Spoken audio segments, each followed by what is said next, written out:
Guys, ito totoong durability test ng Peacock. Mga nakikita kasi ako, binabato nila, hinahampas, sinasagasaan. Sa hindi nakapanood, pinamax tension ko to guys, 35 pounds. Buong session ngayon, gagamitin natin to. Lahat ng lobo guys, ipapalo natin. Tingnan natin gaano katibay itong frame niya. Ito ang real life durability test. Ah!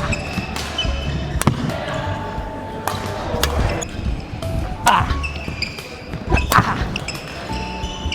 Ah! 23 all, guys. Sobrang init. Ah!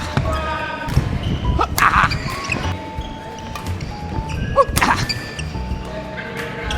Ah!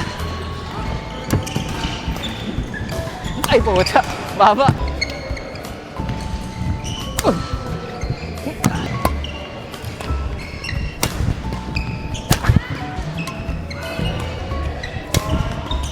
Ah!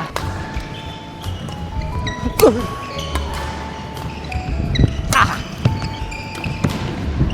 Ah!